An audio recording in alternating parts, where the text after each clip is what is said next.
नमस्कार। आज हम महान आयुर्वेद में प्रमाण विषय पर क्या बताया है उस पर थोड़ी चर्चा करते हैं। प्रमाण यानी प्रूफ। हम कोई भी बात को मानने से पहले आधार मांगते हैं उसकी सत्यता को जांचने के लिए। तो आयुर्वेद ने 4 प्रकार के प्रूफ बताए हैं: प्रत्यक्ष प्रमाण, अनुमान प्रमाण, युक्ति प्रमाण और आप्तोपदेश प्रमाण।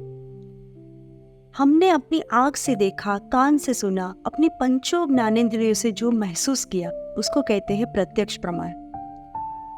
दूसरा है अनुमान, यानी पहले हुई बात के आधार पे हम जो अनुमान लगाते हैं। जैसे हमने पहले देखा था कि जहां आग होती है वहां धुआं होता है। दूर से धुआं को देख करके हम आग का अनुमान लगाते हैं, या पत्तों को देख करके बीज का अनुमान लगाते हैं। हम प्रयोग से, इन्वेस्टिगेशन से, तर्क से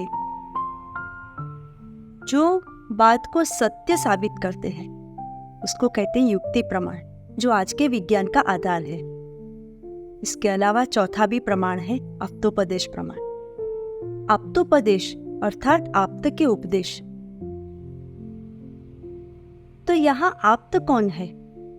आप्त यानी ऐसे व्यक्ति जिन्होंने अपने तप के बल से, ज्ञान के बल से अपने आप को इतना खाली कर दिया है, इतना निखालस कर दिया है कि उनके भीतर से साक्षात चैतन्य बहता है, जो रजोगुण और तमोगुण से परे है। जो बोलते हैं वो सत्य होता है, जिनके भीतर से तीनों कालों का ज्ञान बहता है, जो सदैव सृष्टि के कल्याण में रत होते हैं। ऐसे महान जो ऋषि होते हैं वो होते हैं आप।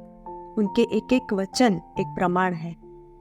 वैसे देखें तो हमारी भारतीय संस्कृति के कई सारे ऐसे ग्रंथ हैं जो ऐसी आत्मा की उच्च कक्षा में जाकर लिखे गए हैं, जिनमें कर्म की बात है, आत्मा की बात है, पुनर्जन्म की बात है, पूर्व जन्म की बात है, अलग अलग लोक की बात है, मोक्ष की बात है, जो विज्ञान की नजर से आज साबित नहीं हुई है। फिर भी ऐसे ग्रंथों को अलग अलग भाषाओं में अनुवादित करके विश्व भर में कई सारी जगह पे पढ़ाया जाता है। क्यों? उसमें लिखी हुई एक एक बात सत्य है ये मानते हुए। तो सोचिए, ऐसे आप्त पुरुष, ऐसे सद्गुरुदेव हमारे जीवन में आए तो हमारा जीवन तो कितना धन्य हो जाएगा, क्योंकि भीतर का वो मार्ग दिखाते हैं जहां हम पहुंच नहीं पाते हैं।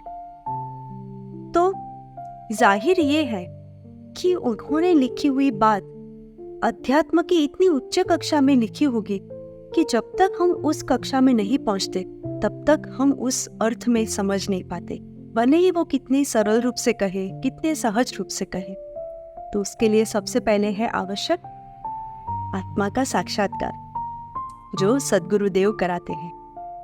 वैसे देखे तो कहते हैं ना कि मनुष्य एक सामाजिक प्राणी है।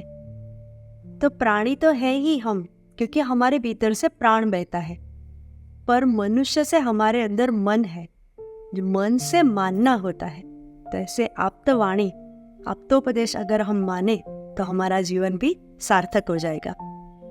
आज के लिए इतना ही, फिर मिलेंगे नए विषय के साथ। तब तक के लिए धन्यवाद।